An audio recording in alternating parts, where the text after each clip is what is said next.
வாங்க இன்னைக்கு நாம வரலாற்றின் ஒரு சுவாரஸ்யமான பக்கத்தை புரட்டி பார்ப்போம்.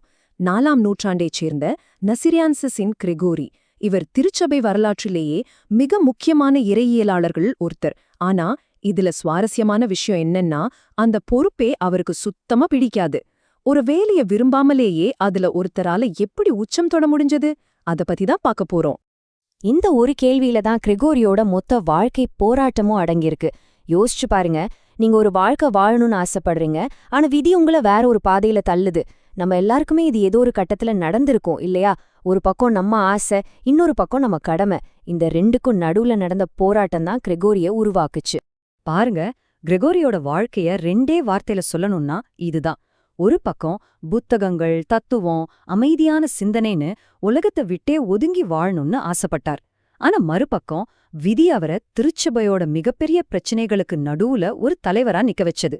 இந்த ரெண்டு எதிரெதிர் சக்திகளுக்கு நடுவுல அவர் எப்படி பயணிச்சாருன்னு தான் நாம பார்க்க போறோம். சரி, வாங்க அவரோட கதையில ஆரம்பத்திலிருந்து போவோம். அவர் தனக்காக தேர்ந்தெடுத்த அந்த அமைதியான கனவு வாழ்க்கை எப்படி இருந்துச்சுன்னு முதல்ல பார்க்கலாம். அவர் சாதாரண பின்னணியில இருந்து வரல, நல்ல வசதியான குடும்பம். அந்த காலத்துல கிடைக்கக்கூடியதிலே மிக சிறந்த கல்வியை பெற்றார். ஏதென்ஸ்ல படிக்கும்போதுதான் சிசேரியாவின் பேசில் கூட அவருக்கு ஒரு ஆழமான நட்பு உருவாகுது. அவங்க 2 பேரோட நோக்கமும் ரொம்ப தெளிவா இருந்துச்சு. இந்த உலகத்தோட சத்தம் எல்லாம் வேணாம், நம்ம துறவற வாழ்க்கையை மேற்கொண்டு முழு நேரமும் படிப்பிலும் தியானத்திலும் ஈடுபடணும், இதுதான் அவங்க திட்டம். ஆனா நாம ஒன்ன நினைக்க விதி இன்னொன்னு நினைக்கும்ல. அவர் ஆசைப்பட்ட அந்த அமைதியான வாழ்க்கையிலிருந்து வெளி உலகம் அவரை வலுக்கட்டாயமா வெளியே இழுக்க ஆரம்பிச்சது. இங்கிருந்து தான் அவருடைய உண்மையான உள்மன போராட்டம் தொடங்குது. முதல் அடியே அவர் எதிர்பார்க்காத இடத்திலிருந்து விழுந்தது அவரோட அப்பா கிட்ட இருந்தேதான். திருச்சபை நிர்வாகத்துல உதவிக்கு ஆள் வேலும்னு சொல்லி கிரெகோரியோட விருப்பத்தை கூட கேட்காம அவரை ஒரு பாதிரியாரா நியமிச்சிட்டார். இது கிரெகோரிக்கு மிகப்பெரிய அதிர்ச்சி. அவர் இதை வெறுத்ததோட மட்டும் இல்ல, இத ஒரு கொடுங்கோன்மை அப்படின்னு சொன்னார்னா பாத்துக்கோங்களேன். இது பத்தாதுன்னு அவரோட உயிர் தோழன் பாசிலே அவருக்கு இன்னொரு கட்டாய பொறுப்பு கொடுத்தார். சசிமான ஒரு சின்ன யாருக்கும் தெரியாத ஊருக்கு இவரை ஆயரா நியமிச்சிட்டார். தன் நண்பனாவது தன்னை புரிஞ்சுக்குவான்னு நினைச்ச கிரெகோரிக்கு இது இன்னும் பெரிய ஏமாற்றமா இருந்துச்சு. அவர் அந்த இடத்தை எவ்வளவு வெறுத்தாருங்கிறதுக்கு அவரோட வார்த்தைகளே சாட்சி. இதுல அவரோட கோபம், ஏமாற்றம், கிண்டல் எல்லாமே கலந்திருக்கு.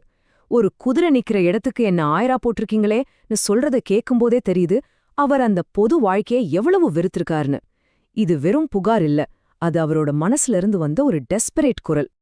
ஆனா அவர் எவ்வளவுதான் ஒதுங்கி போக நினைச்சாலும் வரலாறு அவரை சும்மா விடல. அவரை ரோம பேரரசோட மையத்துக்கே கூப்பிட்டுச்சு. அவருடைய பொது வாழ்க்கையோட மிக முக்கியமான உச்சக்கட்டமான அத்தியாயம் கான்ஸ்டான்டினோப்பிள்ல தான் ஆரம்பமாச்சு. அந்த நேரத்துல கான்ஸ்டான்டினோப்பிள் ஒரு பெரிய இறையியல் குழப்பத்தில் இருந்துச்சு. ஏரியனிசம்ங்கிற ஒரு கொள்கை கிறிஸ்துவோட தெய்வீகத்தன்மையே கேள்விக்குள்ளாக்கி திருச்சபையோட அஸ்திவாரத்தை ஆட்டம் காண வச்சது.